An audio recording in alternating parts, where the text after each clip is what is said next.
এয়া এতিয়া আমি স্টাৰ্ট কৰু আমাৰ চানা মশলা কাৰণে বিলাহী পিঁয়াজ এইটো আপনাৰ জলকীয়া আদা নহৰু পেস্ট আলু গুটি কেইটামান লৈছো সৰু সৰু আৰু এইটো চানা বইল কৰি লৈছো সব কি ধুনিয়া এই জাস্ট নামাইছো সিজি গৈছে ইয়া কি ধুনিয়াকে সিজি গৈছে দেখিছে নে তো এইটো চানা মশলা এতিয়া বনাও আমি বলক তো আমাৰ কেৰাহী গৰম হৈ গল এতিয়া মই ইয়াতে তেল দিও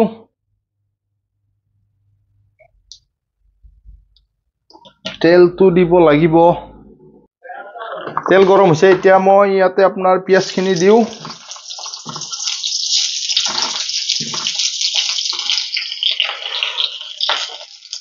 তাৰপিছত আপোনাৰ জলকীয়া কিটাও দি দিও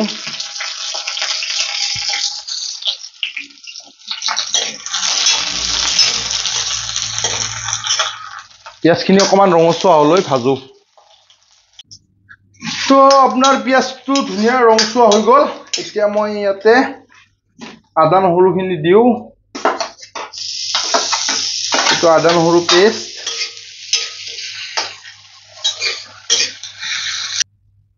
এয়া আদা নহৰুটো আপোনালোকৰ ভাজি হৈ গল মানে ৰঙা পৰিছে চাওকচোন কি ধুনিয়াকে ৰঙচুৱা হৈছে তো মানে এতিয়া মই আলু গুটি কিটা অকমান দি দিও ইয়াতে আলু গুটি বইল কৰা নাই আলু কিটা বইল কৰা নাই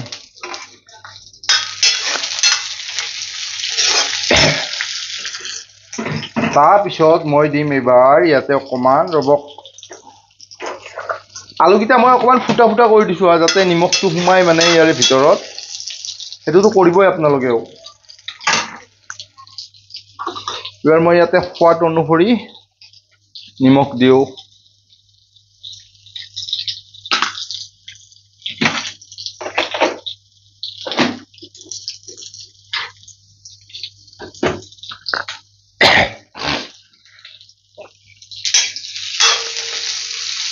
এইটো কমাই দি ভাজো আলু কিটা অকমান এনে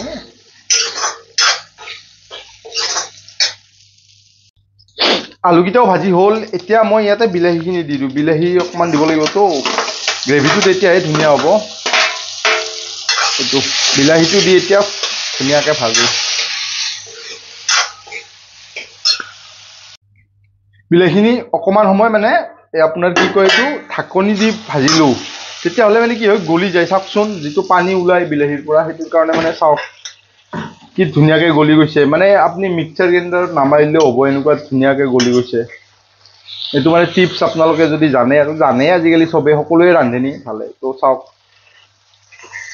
কি ধুনিয়াকে বিলাহীখিনি গলি গৈছে তো এতিয়া গ্ৰেভিটো ধুনিয়া হ'ব ইয়াতে তো এতিয়া মই ইয়াতে চানা কিটা দি দিও ইয়া মেইন আইটেম যেটো কাবলি বুট চানা এখিনি এতিয়া ফ্ৰাই কৰো অকমান সময় এনেকে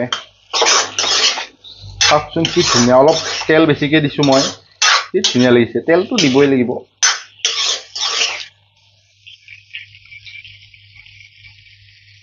তো এতিয়া মই অকমান ইয়াতে হালধি দিও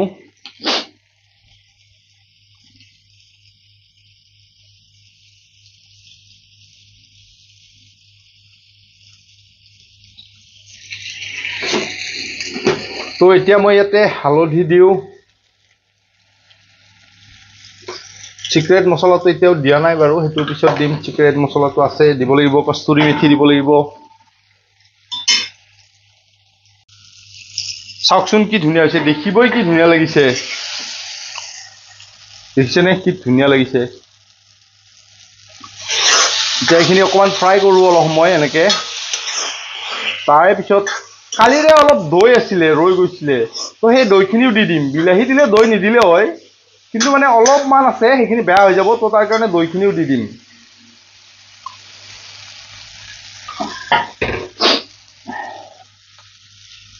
চাওক কি ধুনিয়াকে একদম ফ্ৰাই হৈ গৈছে এতিয়া এই অকমান দৈ আছিল এইখিনি নামমাত্ৰ দৈখিনি দি দিও মানে টেঙা হৈছে তো খাব ভাল লাগা নাই মানে টেঙা হৈছে কাৰণে এখানে ইয়াতে দি দিও এৰে গ্ৰেভিটোৱে ভাল হ'ব অপচন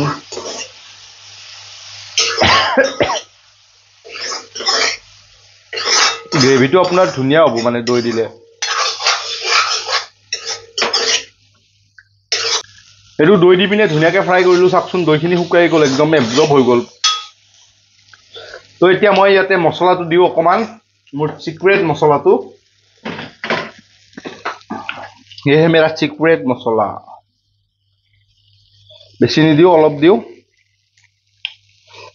এইটো দি অকণমান পানী দি পিনে এইটো দি মছলাটো দি অকণমান ভাজোঁ, মানে কম ফ্লেমত। মছলাটোতো ভাজা যাব লাগিব ন, তো ধুনীয়াকৈ কম ফ্লেমত ভাজোঁ। চাওক ভাজি হৈ গ'ল মছলাখিনি ধুনীয়াকৈ একদম, মানে এনেকৈতো এতিয়া খাব পাৰি, সিজি গৈছে। কিন্তু পানী দিম, মোক গ্ৰেভি লাগিবতো। যিখিনি মই পানীত বুটকেইটা বইল কৰিছিলোঁ সেই পানীখিনি ইয়াত দি দিওঁ, বুট বইল কৰা পানীখিনিয়ে দি দিওঁ। ধুনীয়াকৈ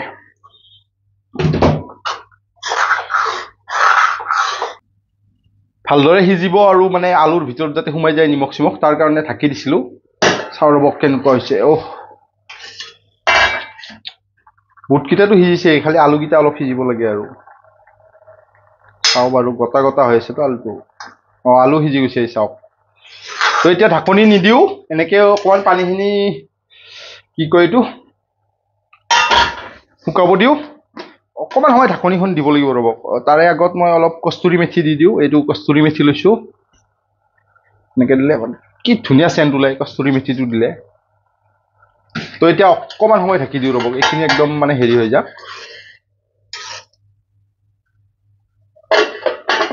বাছ, মোৰ আঞ্জা হৈছে, মোৰ আঞ্জা মানে হ'লে।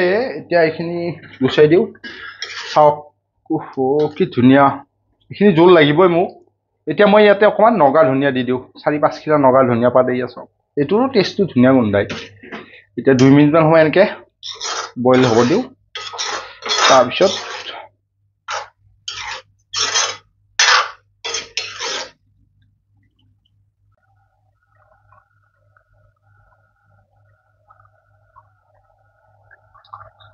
চাওক কি ধুনীয়া উতল আহিছে, আঞ্জাখন হৈছে। গ্ৰেভি মানে পানীটো শুকালে কি ধুনীয়া